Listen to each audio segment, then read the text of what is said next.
Hello good morning, जोहार, मैं संजय और आप देख रहे हैं न्यूज झारखंड।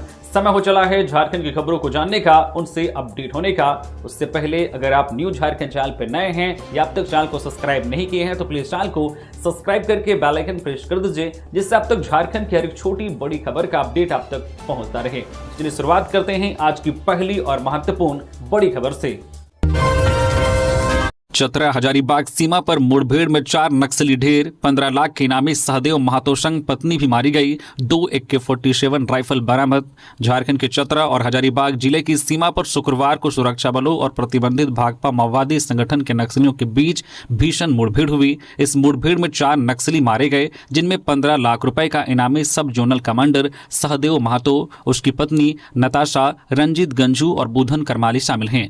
CRPF के IG साकेत कुमार ने बताया कि सहदेव महतो 2014 में चाईबासा जेल ब्रेक कर भागा था। पुलिस से लूटे गए हथियार भी बरामद किए गए हैं। रंजीत गंजू पर 10 लाख रुपए और बुधन करमाली पर 1 लाख रुपए का इनाम घोषित था। वहीं मुठभेड़ के बाद जब जवानों ने इलाके में गहन सर्च ऑपरेशन चलाया तो मौके से चारों नक्सलियों के 100 बरामद किए गए। इसके साथ ही 2 AK-47 rifle, 1 cold AR, 15 rifle और 1 इंसास राइफल बरामद किया गया है। यह कार्रवाई पुलिस और कोबरा बटालियन के संयुक्त अभियान के तहत की गई। यह मुठभेड़ शुक्रवार सुबह चतरा जिले के पिपरवार और हजारीबाग के केरेडारी थाना क्षेत्र के अंतर्गत बटुका के घने जंगलों में हुई।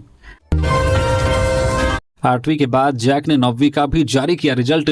99.17% छात्र सफल। बोकारो का सबसे बेहतर प्रदर्शन, बेटियों ने फिर मारी बाजी। झारखंड एकेडमिक काउंसिल जैक के अध्यक्ष डॉक्टर नटवा हांसदा ने शुक्रवार को कक्षा 9वीं बोर्ड का परीक्षाफल घोषित किया। मार्च के प्रथम सप्ताह में OMR सीट पर ली गई इस परीक्षा में राज्य भर के 4,10,258 परीक्षार्थी शामिल हुए थे, जिनमें से 4,06,883 सफल घोषित किए गए। जैक द्वारा जारी रिजल्ट को देखें तो इस वर्ष भी छात्राओं का प्रदर्शन छात्रों की तुलना में बेहतर रहा है, जहां छात्राओं का पास प्रतिशत 99.22% रहा, वहीं छात्रों का सफलता प्रतिशत 99.12% दर्ज किया गया है। पिछले वर्ष 2025 की तुलना में इस बार का कुल रिजल्ट 99.17% अधिक रहा है। जिलावार प्रदर्शन में बोकारो ने बाजी मारी है। यहाँ के सर्वाधिक 99.63% छात्र सफल हुए हैं। इसके बाद कोडरमा और हजारीबाग का स्थान रहा। सबसे कम प्रदर्शन सिमडेगा जिले का रहा, जहां 98.20% छात्र सफल हुए हैं। इससे पहले गुरुवार को 8वीं का भी रिजल्ट घोषित किया गया था। धनबाद में अपराधियों का तांडव, दादा दादी के सामने मेयर संजीव सिंह के समर्थक को मारी गोली। धनबाद के सोनारडी OP क्षेत्र में शुक्रवार देर शाम अपराधियों ने एक सनसनीखेज वारदात को अंजाम दिया है। मेयर संजीव सिंह के समर्थक और जनता मजदूर संघ के प्रतिनिधि शुभम यादव को उनके आवास पर घुसकर अपराधियों ने गोलियों से छलनी कर दिया। हमलावरों ने उन पर निशाना साधते हुए ताबड़तोड़ फायरिंग की, जिसमें उन्हें 3 गोलियां लगी। घटना को अंजाम देने के बाद अपराधी हथियार लहराते हुए मौके से फरार हो गए। जानकारी के अनुसार जिस वक्त हमला हुआ, शुभम यादव अपने घर में दादा दादी के साथ बैठे थे। अचानक वहां पहुंचे अपराधियों ने उन्हें संभलने का मौका दिए बगैर उन पर फायरिंग शुरू कर दी। गोलीबारी की आवाज से पूरे इलाके में दहशत फैल गई। स्थानीय लोगों की मदद से खून से लथपथ शुभम को तुरंत अस्पताल ले जाया गया। घायल शुभम यादव को प्राथमिक उपचार के बाद बेहतर इलाज के लिए धनबाद के अशरफी अस्पताल में भर्ती कराया गया, जहां उनका इलाज जारी है। इधर घटना की खबर मिलते ही पूर्व मेयर संजीव सिंह अस्पताल पहुंचे और उनके परिजनों से मुलाकात की। इस हमले के बाद संजीव सिंह के समर्थकों और जनता मजदूर संघ के कार्यकर्ताओं में भारी उबाल देखा जा रहा है। सूचना मिलते ही सोनारडी OP और धनबाद थाना पुलिस घटनास्थल पर पहुंची। पुलिस ने मौके से खोखे बरामद किए हैं और अपराधियों के भागने के रास्ते की पहचान के लिए CCTV फुटेज खंगाल रही है। पुलिस का कहना है कि हमलावरों की पहचान के लिए छापेमारी शुरू कर दी गई है और जल्द ही उन्हें गिरफ्तार कर लिया जाएगा। फिलहाल पूरे इलाके में पुलिस बल की तैनाती कर दी गई है ताकि स्थिति पर नियंत्रण रखा जा सके। झारखंड में बिजली दरों में वृद्धि के खिलाफ राज्य भर में भाजपा का प्रदर्शन। रांची में JBVNL के GM कार्यालय के समक्ष धरना।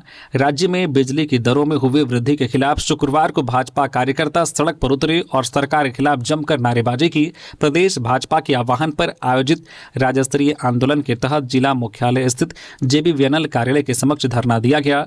राजधानी रांची के डोरंडा कुशई कॉलोनी स्थित JBVNL के महाप्रबंधक कार्यालय के समक्ष भाजपा कार्यकर्ताओं ने विधायक CP सिंह और मुख्य सचेतक नवीन जायसवाल के नेतृत्व में धरना दिया। महानगर भाजपा द्वारा आयोजित इस एक दिवसीय धरना के जरिए बिजली की लगातार हो रही कटौती और पोस्ट पेड मीटर में हो रही अनियमित बिलिंग के विरोध में लोगों ने जमकर नारेबाजी की। हटिया विधायक नवीन जायसवाल ने कहा है कि शहरी क्षेत्र हो या ग्रामीण क्षेत्र, सभी जगह के उपभोक्ता परेशान हैं। जैसे ही पुराना मीटर हटाकर स्मार्ट मीटर लगाया गया, बिजली का बिल बेतरतीब आने लगा। जब सरकार को इस संबंध में जानकारी दी गई तो सुधार के बजाय उपभोक्ता से जबरन वसूली की जाने लगी है और नहीं देने पर उनका बिजली कनेक्शन काट दिया जाता है। इस आंदोलन के बाद भी यदि सरकार बिजली आपूर्ति में सुधार नहीं करती है तो आने वाले समय में भारतीय जनता पार्टी के द्वारा उग्र आंदोलन किया जाएगा। झारखंड में आग बरसाएगा सूरज। 19 और 20 अप्रैल को मौसम विभाग ने जारी किया हीट वेव का अलर्ट। तो झारखंड में तीखी गर्मी दस्तक दे रही है। राज्य के कई हिस्सों में 19 और 20 अप्रैल को लू यानी कि हीट वेव चलने के आसार हैं। भारत मौसम विज्ञान विभाग IMD ने इन हालात को लेकर येलो अलर्ट जारी किया है। विभाग ने अनुमान जताया है कि राज्य के कई इलाकों के तापमान में 3 डिग्री सेल्सियस तक का उछाल आ सकता है। फिलहाल राज्य में 33.5 डिग्री सेल्सियस से 41.8 डिग्री सेल्सियस तक तापमान है। IMD ने लोगों से गर्मी से बचने की सलाह दी है। मौसम विभाग ने झारखंड के 7 जिलों पश्चिमी सिंहभूम, पूर्वी सिंहभूम, सरायकेला खरसावां, पलामू, गढ़वा, लातेहार और चतरा में लू चलने की आशंका जताई है। इन जिलों के लिए मौसम विभाग ने येलो अलर्ट जारी किया है। उसने कहा है कि 19 अप्रैल को लातेहार, पलामू, चतरा और गढ़वा में भीषण गर्मी हो सकती है। इसके अगले दिन 20 अप्रैल को सरायकेला खरसावां, पूर्वी सिंहभूम और पश्चिमी सिंहभूम जिले में भी हीट वेव चलने की संभावना है। इसको लेकर लोगों को सावधान और सतर्क रहने की सलाह दी गई है। झारखंड में मनरेगा कर्मियों का आंदोलन निर्णायक मोड़ पर। 25 अप्रैल को महाधरना का ऐलान। झारखंड में मनरेगा कर्मियों का आंदोलन अब निर्णायक चरण में पहुंचता दिख रहा है। लंबे समय से अपनी मांगों को लेकर संघर्ष कर रहे कर्मियों ने राज्य सरकार पर उदासीन रवैया अपनाने का आरोप लगाते हुए आंदोलन को और तेज करने का फैसला लिया है। संघ की ओर से घोषणा की गई है कि 25 अप्रैल को महागामा गोड्डा विधानसभा क्षेत्र स्थित मंत्री आवास पर राज्यव्यापी महाधरना और फरियाद यात्रा आयोजित की जाएगी। अगर इसके बाद भी मांगों पर निर्णय नहीं लिया गया तो 1 मई मजदूर दिवस को मुख्यमंत्री आवास के समक्ष घेरा डालो डेरा डालो कार्यक्रम किया जाएगा। गौरतलब है कि राज्य भर के मनरेगा कर्मी बीते 12 मार्च से अनिश्चितकालीन हड़ताल पर हैं। आंदोलन के क्रम में 30 मार्च को रांची स्थित राजभवन के समक्ष धरना दिया गया, जहां राज्यपाल को ज्ञापन सौंपा गया। इसके बाद 15 और 16 अप्रैल को ग्रामीण विकास मंत्री दीपिका पांडे सिंह के आवास के बाहर 2 दिवसीय धरना आयोजित किया गया, जिसमें बड़ी संख्या में कर्मी शामिल हुए। हालांकि आंदोलनरत कर्मियों का कहना है कि रांची में मौजूद रहने के बावजूद मंत्री स्तर से कोई प्रतिनिधि संवाद के लिए आगे नहीं आया, जिससे उनमें असंतोष और बढ़ा है। कर्मियों की मुख्य मांगों में ग्रेड पे के साथ स्थायी समायोजन, मृत कर्मियों के आश्रितों को अनुकंपा के आधार पर नौकरी, उचित मुआवजा और सामाजिक सुरक्षा शामिल हैं। उनका कहना है कि वर्षों से सेवा देने के बावजूद उन्हें स्थायित्व और सुरक्षा नहीं मिल पा रही है। आंदोलन के 1 महीने हो गए हैं, लेकिन अब तक उनकी मांगों पर कोई पहल नहीं की गई है। गिरिडीह के सरिया में कुएं में डूबने से 2 नाबालिग बच्चियों की मौत, छानबीन में जुटी पुलिस। गिरिडीह जिले के सरिया थाना क्षेत्र में शुक्रवार को एक दर्दनाक हादसा हुआ है। कुएं में डूबने से 2 नाबालिग बच्चियों की मौत हो गई है। घटना की सूचना मिलने पर पुलिस मौके पर पहुंची। घटना की जानकारी मिलते ही स्थानीय लोगों की भीड़ जुट गई। घटना के बाद स्थानीय लोगों के प्रयास से दोनों को कुएं से बाहर निकाला गया। हालांकि जब तक दोनों को कुएं से बाहर निकाला गया तब तक दोनों की मौत हो चुकी थी। घटना सरिया थाना क्षेत्र के लालो कोनी गाँव की है। मृतकों की पहचान नगमा खातून और शाहीन परवीन के रूप में हुई है। फिलहाल घटना का कारण स्पष्ट नहीं हो पाया है। घटना को लेकर थाना प्रभारी पिंकू कुमार का कहना है कि मामले की जांच पड़ताल की जा रही है। पुलिस ने दोनों शवों को कब्जे में लेकर पोस्टमार्टम के लिए गिरिडीह सदर अस्पताल भेज दिया है। इस घटना के बाद परिजनों का रो रो कर बुरा हाल है और गांव में शोक की लहर दौड़ गई है। बंगाल में आज ममता के लिए चुनाव प्रचार करेंगे हेमंत सोरेन और कल्पना। अभिषेक संग बनाई रणनीति। बंगाल विधानसभा चुनाव में झारखंड के मुख्यमंत्री हेमंत सोरेन और उनकी पत्नी कल्पना सोरेन आज शनिवार से तृणमूल कांग्रेस के समर्थन में चुनावी मैदान में उतर रहे हैं। हेमंत सोरेन मुख्य रूप से राज्य के आदिवासी बहुल 4 जिलों बांकुड़ा, पुरुलिया, झारग्राम और पश्चिम मेदिनीपुर में रैलियां और जनसभाएं करेंगे। राजनीतिक विश्लेषकों का मानना है कि जंगल महल के आदिवासियों का झारखंड के साथ गहरा सांस्कृतिक जुड़ाव है। पिछले चुनाव में इस क्षेत्र में भाजपा ने पैठ बनाई थी, जिसे तोड़ने के लिए अभिषेक बनर्जी और हेमंत सोरेन की जोड़ी ने यह रणनीति तैयार की है। झारखंड मुक्ति मोर्चा जेएमएम के नेता आदिवासी मतदाताओं को यह संदेश देंगे कि भाजपा विरोधी ताकतें एकजुट हैं। हेमंत और अभिषेक बनर्जी के बीच व्यक्तिगत मित्रता भी इस गठबंधन को मजबूती दे रही हैं। जमशेदपुर में बनेगा आधुनिक अंतर्राज्यीय बस टर्मिनल। 153 करोड़ 36 लाख की मंजूरी। झारखंड के बुनियादी ढांचे को नई दिशा देते हुए राज्य सरकार ने जमशेदपुर में आधुनिक अंतर्राज्यीय bus terminal ISBT Shah commercial mall निर्माण को मंजूरी दे दी है। करीब 153 करोड़ 36 लाख रुपए की लागत से यह परियोजना PPP मोड पर विकसित की जाएगी। यह राज्य का पहला अत्याधुनिक ISBT होगा जो पूर्वी भारत के बेहतरीन टर्मिनलों में शामिल होने की क्षमता रखता है। यह परियोजना डिमना चौक और पारीडी के बीच नेशनल हाईवे के किनारे लगभग 9.88 एकड़ भूमि पर विकसित होगी। मुख्यमंत्री हेमंत सोरेन की आधारभूत संरचना विकास की सोच और नगर विकास मंत्री श्री दिव्य कुमार की पहल पर यह आधुनिक परिसर तैयार किया जाएगा। नगर विकास विभाग के प्रधान सचिव सुनील कुमार ने इसके निर्माण की जिम्मेदारी जुड़कों को सौंपते हुए गुणवत्ता और यात्री सुविधाओं पर विशेष ध्यान देने का निर्देश दिया है। लातेहार की वॉलीबॉल खिलाड़ी आभा कुमारी का निधन। 4 राष्ट्रीय प्रतियोगिताओं में किया था झारखंड का प्रतिनिधित्व। लातेहार डे बोर्डिंग बालिका वॉलीबॉल प्रशिक्षण केंद्र की प्रतिभावान खिलाड़ी आभा कुमारी 14 वर्षीय का शुक्रवार को निधन हो गया। आभा को अचानक सिर और पेट में तेज दर्द हुआ, जिसके बाद वह बेहोश हो गई। परिजन उन्हें तत्काल लातेहार सदर अस्पताल ले गए, जहां डॉक्टरों ने जांच के बाद उन्हें मृत घोषित कर दिया। आभा कुमारी एक उभरती हुई होनहार खिलाड़ी थी। उन्होंने खेलो इंडिया यूथ गेम्स, नेशनल स्तर की प्रतियोगिताओं और राष्ट्रीय सब जूनियर वॉलीबॉल चैंपियनशिप सहित कुल 4 राष्ट्रीय प्रतियोगिताओं में झारखंड टीम का प्रतिनिधित्व किया था। उनकी असामयिक मृत्यु से खेल जगत में शोक की लहर है। घटना की सूचना मिलते ही लातेहार जिला वॉलीबॉल एसोसिएशन के कार्यकारी अध्यक्ष पंकज तिवारी, सचिव प्रवीण मिश्रा और कोषाध्यक्ष नीरज कुमार सहित कई पदाधिकारी एवं खिलाड़ी सदर अस्पताल पहुंचे। उन्होंने शोक संतप्त परिजनों को ढाढ़स बंधाया है। कुलपति की नियुक्ति में सीएम की भी भूमिका होगी। गवर्नर ने यूनिवर्सिटी विधेयक को दी मंजूरी। राज्यपाल संतोष कुमार गंगवार ने शुक्रवार को झारखंड विधानसभा द्वारा पारित झारखंड राज्य विश्वविद्यालय विधेयक 2026 पर अपनी स्वीकृति प्रदान कर दी है। राज्यपाल के विधेयक पर सहमति दिए जाने से अब राज्य के विश्वविद्यालयों के कुलपतियों और प्रति कुलपतियों की नियुक्ति में राज्यपाल के साथ साथ मुख्यमंत्री की भी बराबर की भूमिका होगी। इसके अलावा विश्वविद्यालयों के प्रशासनिक कार्यों में सरकार का हस्तक्षेप बढ़ेगा। कुलपतियों की नियुक्ति में राज्यपाल की भूमिका कमतर होने के कारण पहले यह आशंका व्यक्त की जा रही थी कि इस पर लोक भवन की स्वीकृति आसान नहीं होगी। झारखंड शिक्षक पात्रता परीक्षा का विज्ञापन होगा रद्द। 21 अप्रैल से भरा जाना था फॉर्म। झारखंड शिक्षक पात्रता परीक्षा टेट का विज्ञापन रद्द होने की संभावना है। भोजपुरी, अंगिका और मगही भाषाओं को लेकर चल रहे विवाद के कारण यह फैसला लिया जा सकता है। झारखंड एकेडमिक काउंसिल ने 21 अप्रैल से 21 मई तक आवेदन प्रक्रिया के लिए पिछले महीने विज्ञापन जारी किया था। यह विज्ञापन कैबिनेट की मंजूरी मिलने की उम्मीद में निकाला गया था, लेकिन बुधवार को हुई बैठक में इस पर सहमति नहीं बन सकी, जिसके चलते झारखंड शिक्षक पात्रता परीक्षा नियमावली 2026 को फिलहाल स्थगित कर दिया गया है। स्कूली शिक्षा एवं साक्षरता विभाग ने मुख्यमंत्री हेमंत सोरेन की मंजूरी के बाद 26 मार्च को नियमावली 2026 की अधिसूचना जारी कर दी थी। साथ ही आवेदन की तारीखें भी घोषित कर दी गई थी। हालांकि नियमावली में भोजपुरी, अंगिका और मगही जैसी प्रमुख क्षेत्रीय भाषाओं को शामिल नहीं किया गया, जबकि सीमित क्षेत्रों में बोली जाने वाली उड़िया को जगह दी गई। इस फैसले का राजनीतिक दलों और विभिन्न संगठनों ने विरोध किया। कैबिनेट बैठक में भी कई मंत्रियों ने इस पर आपत्ति जताई, लेकिन लंबी चर्चा के बावजूद अंतिम निर्णय नहीं हो सका। झारखंड में अब तक केवल 2012 और 2016 में ही शिक्षक पात्रता परीक्षा आयोजित हुई है। पिछले कई वर्षों से टेट नहीं होने के कारण अभ्यर्थियों को परेशानी का सामना करना पड़ रहा है। अब यदि सरकार 20 अप्रैल तक नियमावली को पुराने स्वरूप में लागू करती है तो बिना इन भाषाओं के आवेदन शुरू हो जाएंगे, लेकिन यदि संशोधन कर भाषाओं को जोड़ा जाता है तो विज्ञापन वापस लेना पड़ेगा। ट्रेजरी से अवैध निकासी की जांच के लिए उच्च स्तरीय समिति गठित।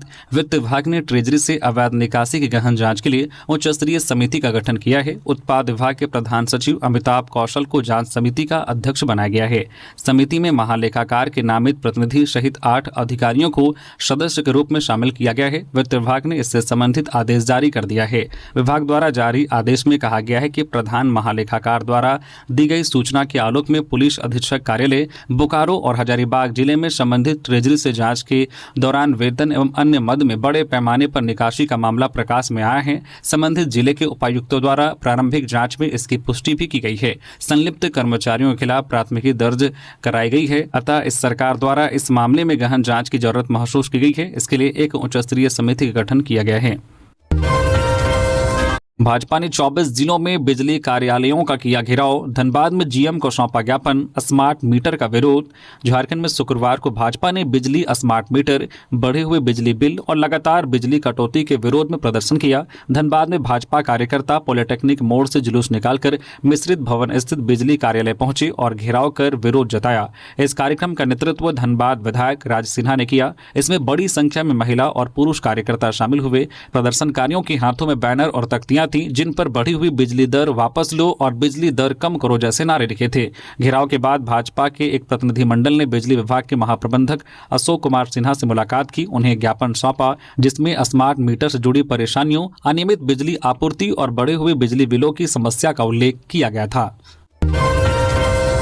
रांची में 3 वर्षीय बच्चे के साथ दरिंदगी के खिलाफ फूटा लोगों का गुस्सा। दोषियों को कड़ी सजा देने की मांग। राजधानी रांची में शुक्रवार को हिंदू जागरण मंच के तत्वाधान में जिला स्कूल से अल्बर्ट एक्का चौक, फिरालाल चौक तक विरोध रैली निकाली गई। यह विरोध रैली 3 वर्षीय मासूम बच्ची के साथ हुए जघन्य दुष्कर्म की घटना के खिलाफ जनाक्रोश को प्रकट करने के उद्देश्य से निकाली गई। प्रदर्शन के दौरान लोगों ने दोषियों के खिलाफ कड़ी से कड़ी सजा की मांग करते हुए जोरदार नारेबाजी की और प्रशासन से शीघ्र न्याय सुनिश्चित करने की अपील की। सभी ने एक स्वर में इस अमानवीय कृत्य की घोर निंदा करते हुए कहा कि ऐसे अपराध समाज के लिए कलंक है और इनके खिलाफ कठोरतम कार्रवाई होना अत्यंत आवश्यक है।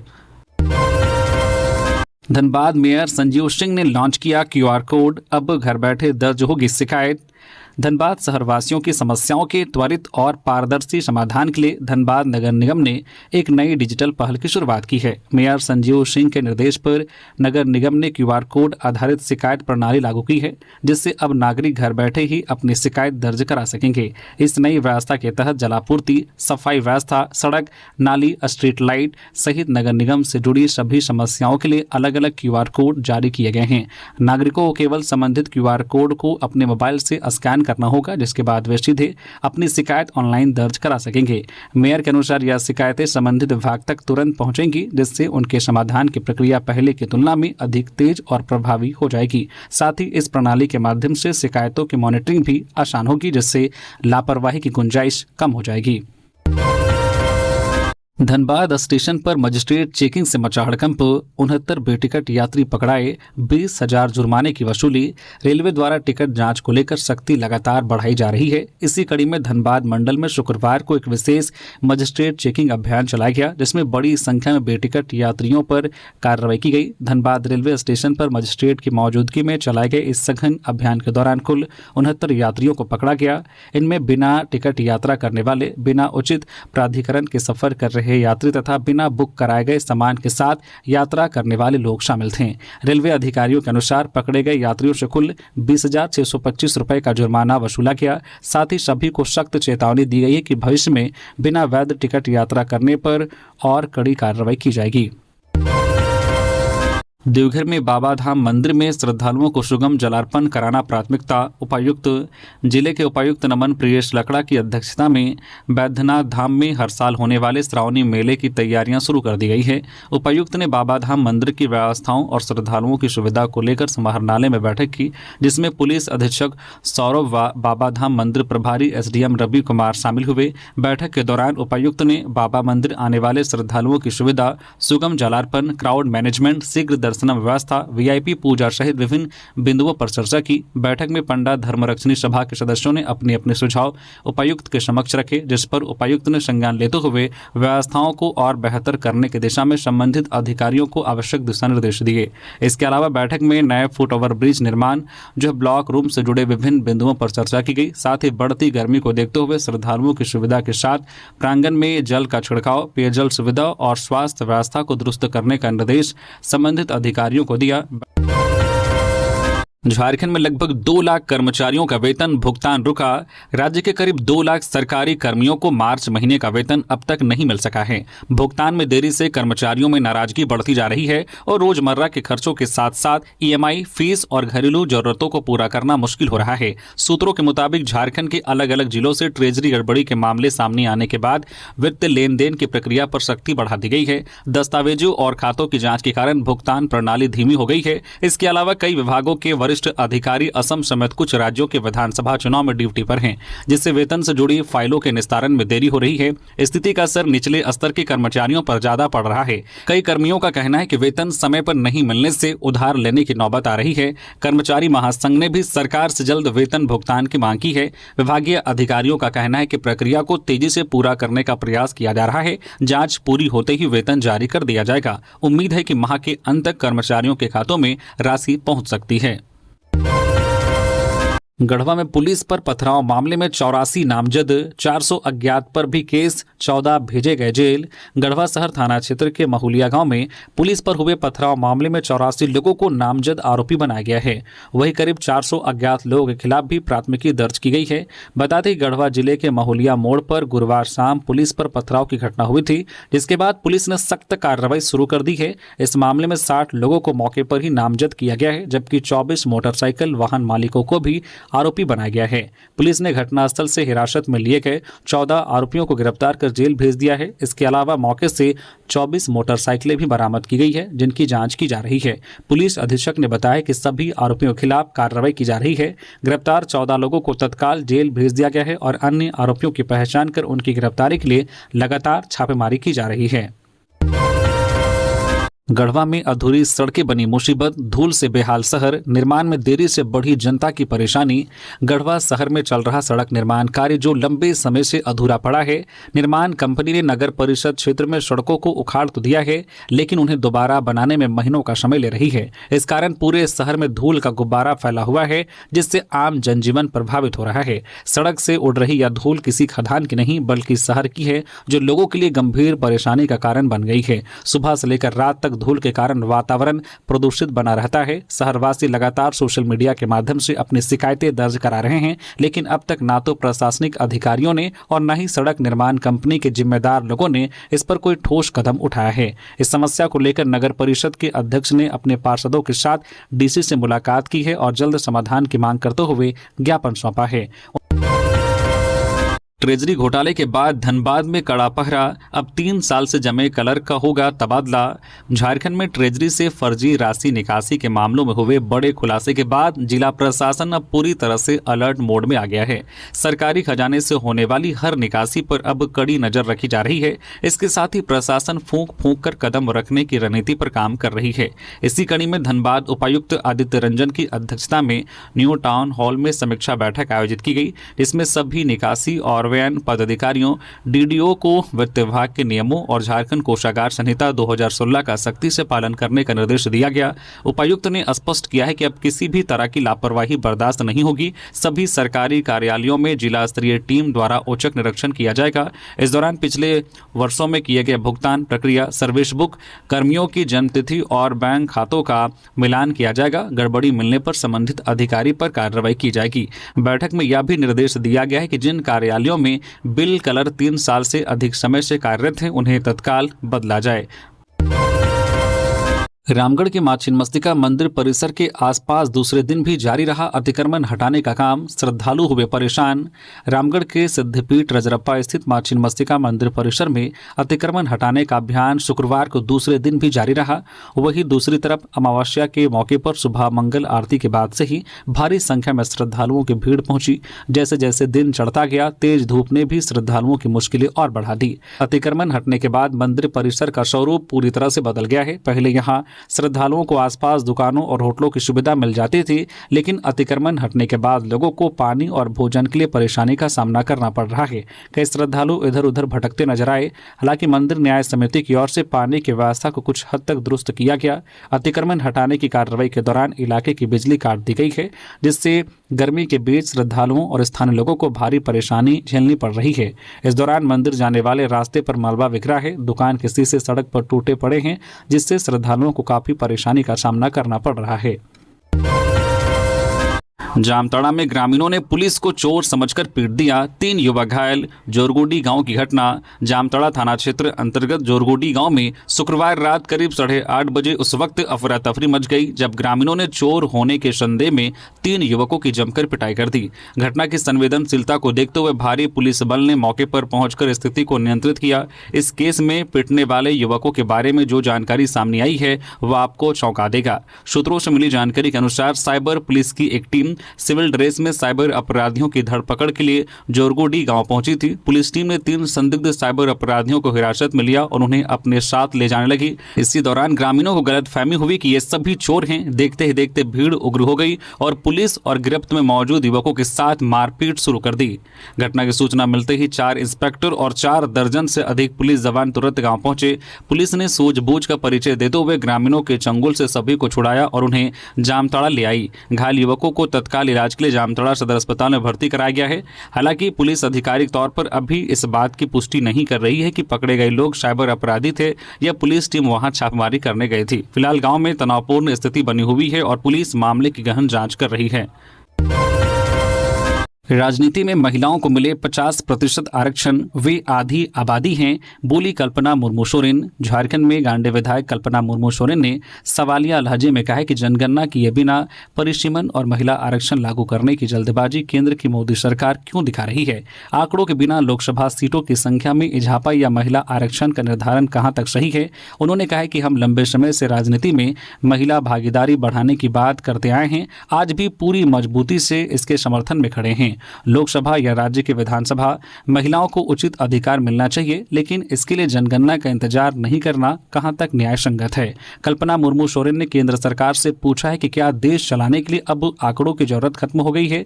लोकसभा सीटों की संख्या 543 से बढ़ाकर 850 करने की बात है, जिसके लिए परिसीमन करना है। महिला आरक्षण पर संसद में चर्चा हो रही है, लेकिन जनगणना किए बगैर आंकड़ों के बिना इसे लागू करने की इतनी जल्दबाजी क्यों। कल्पना मुर्मू सोरेन ने कहा कि जब देश में महिलाओं की आबादी लगभग आधी है तो फिर उनका प्रतिनिधित्व केवल 33% तक ही सीमित क्यों। आरक्षण का दायरा भी 50% तक होना चाहिए। गंगा नारायण सिंह जयंती में शामिल होने सीएम हेमंत को भूमिज समाज ने दिया निमंत्रण। जमशेदपुर के बिष्टुपुर स्थित गोपाल मैदान में 25 अप्रैल को वीर शहीद गंगा नारायण सिंह की 236वीं जयंती समारोह मनाई जाएगी। इसे लेकर भूमिज समाज के प्रतिनिधिमंडल ने मुख्यमंत्री हेमंत सोरेन को झारखंड मंत्रालय रांची में उन्हें मुख्य अतिथि के रूप में शामिल होने के लिए आमंत्रित किया। इस दौरान पोटका विधायक संजीव सरदार भी उपस्थित रहे। प्रतिनिधिमंडल ने मुख्यमंत्री के साथ साथ राज्य के परिवहन मंत्री दीपक बिरवा और अनुसूचित जनजाति, अनुसूचित जाति और पिछड़ा वर्ग कल्याण मंत्री चमरा लिंडा से भी मुलाकात कर उन्हें जयंती समारोह में शामिल होने हेतु आमंत्रित किया। प्रतिनिधिमंडल ने सभी अतिथियों से कार्यक्रम में भाग लेकर समाज का उत्साह बढ़ाने का आग्रह किया। झारखंड में पोस्ट मैट्रिक छात्रवृत्ति आवेदन की अंतिम तिथि बढ़ी, 15 मई तक करे अप्लाई। झारखंड सरकार के आदिवासी कल्याण आयुक्त कार्यालय रांची द्वारा पोस्ट मैट्रिक छात्रवृत्ति योजना वर्ष 2025-26 के लिए आवेदन से संबंधित महत्वपूर्ण सूचना जारी की गई है। इस योजना के तहत अनुसूचित जनजाति एसटी, अनुसूचित जाति एससी एवं पिछड़ा वर्ग ओबीसी के छात्र छात्राओं को छात्रवृत्ति प्रदान की जाती है। झारखंड राज्य पोस्ट मैट्रिक छात्रवृत्ति योजना नियमावली 2022 के तहत ई कल्याण पोर्टल पर ऑनलाइन आवेदन की अंतिम तिथि बढ़ा दिया गया है। छात्र छात्राओं के द्वारा अब 15 मई तक ऑनलाइन आवेदन की जा सकती है। पहले 15 अप्रैल तक ही तिथि निर्धारित थी। आदिवासी कल्याण आयुक्त ने सभी पात्र छात्र छात्राओं से अपील की है कि वे निर्धारित नई सीमा के भीतर कल्याण पोर्टल पर अपना आवेदन सुनिश्चित करें ताकि छात्रवृत्ति का लाभ समय पर मिल सके। धनबाद के वाशेपुर के गुलजार बाग में ओवरब्रिज निर्माण के दौरान हादसा, मजदूर घायल। धनबाद शहर के वाशेपुर स्थित गुलजार बाग इलाके में ओवरब्रिज निर्माण के दौरान शुक्रवार को एक हादसा हो गया। इस हादसे में निर्माण कार्य में लगे मजदूर मोहम्मद मासूम का एक पैर बुरी तरह से क्षतिग्रस्त हो गया, जिससे मौके पर अफरा तफरी मच गई। घटना के तुरंत बाद वहां मौजूद अन्य मजदूरों और स्थानीय लोगों ने घायल मजदूर को तत्काल शहर के अशरफी अस्पताल पहुंचाया। अस्पताल में प्राथमिक उपचार के बाद डॉक्टरों ने उनकी हालत गंभीर देखते हुए बेहतर इलाज के लिए दुर्गापुर रेफर कर दिया। हादसे की खबर फैलते ही स्थानीय लोगों में भारी आक्रोश व्याप्त हो गया। घटना के बाद कंपनी के कर्मचारी और प्रबंधक मौके से फरार हो गए, जिससे लोगों का गुस्सा और भड़क उठा।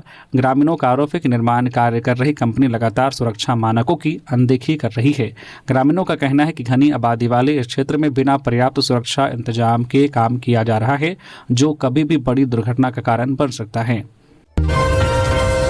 14वीं जेपीएससी सिविल सेवा की प्रीलिम्स परीक्षा 19 अप्रैल को रांची डीसी ने की अपील। समय पर सेंटर पहुंचे अभ्यर्थी। 19 अप्रैल को 14वीं जेपीएससी सिविल सेवा की प्रारंभिक परीक्षा होगी। परीक्षा 2 पालियों में होगी। रांची में परीक्षा की तैयारियों को लेकर उपायुक्त मंजुनाथ भजंत्री की अध्यक्षता में शुक्रवार को मीटिंग हुई। गौरतलब है कि सुबह 10 से 12 बजे और फिर दोपहर 3 से 5 बजे तक 2 अलग अलग पालियों में परीक्षा ली जाएगी। उपायुक्त मंजुनाथ भजंत्री ने बैठक में निर्देश दिया है कि सभी परीक्षा केंद्रों पर सख्त सुरक्षा व्यवस्था हो, नकल रोकने के पर्याप्त इंतजाम होने चाहिए। अभ्यर्थियों को परीक्षा केंद्र तक पहुंचने परेशानी न हो, इसका विशेष ध्यान रखा जाए और किसी भी प्रकार की अप्रिय घटना को रोकने के लिए विभागों के बीच समन्वय पर विशेष जोर दिया जाए। उपायुक्त ने कहा कि परीक्षा के लिए बने सभी 96 उपकेंद्रों में बैठने की पर्याप्त क्षमता, पेयजल, शौचालय और बिजली की समुचित व्यवस्था होनी चाहिए। साथ ही उपायुक्त ने निर्देश दिया है कि सभी केंद्र अधीक्षक परीक्षा शुरू होने से पहले केंद्रों का निरीक्षण समुचित करे तथा किसी भी प्रकार की कमी को तुरंत दूर करे। परीक्षा केंद्रों के आसपास 100 से 200 मीटर तक निषेधाज्ञा क्षेत्र घोषित किया जाएगा, जिसमें मोबाइल फोन, इलेक्ट्रॉनिक उपकरण या किसी भी प्रकार की प्रतिलिपि सामग्री ले जाना सख्ती से प्रतिबंधित रहेगा। बढ़ा हुआ बिजली बिल वापस नहीं लिया तो तेज होगा आंदोलन, गरीब की कमर टूट गई। आदित्य साहू। झारखंड भाजपा के अध्यक्ष आदित्य साहू ने कहा है कि हेमंत सरकार को बिजली बिल का बढ़ा हुआ बिल वापस लेना चाहिए। उन्होंने कहा है कि आमजन पर बिजली बिल का बोझ लादकर सरकार उन्हें आर्थिक रूप से तोड़ रही है। प्रदेश बीजेपी अध्यक्ष ने कहा है कि 200 यूनिट फ्री बिजली का वादा धोखा और छलावा ही साबित हुआ है। उन्होंने कहा है कि कल्याणकारी कामों के लिए हेमंत सरकार ने आय का स्रोत विकसित नहीं किया। खनन रॉयल्टी, डीएमएफ फंड का इस्तेमाल सरकारी तंत्र की सुख सुविधा के लिए किया गया। आदित्य साहू ने कहा है कि यदि सरकार की नीयत साफ होती तो उपरोक्त फंड्स का सकारात्मक इस्तेमाल किया जा सकता था।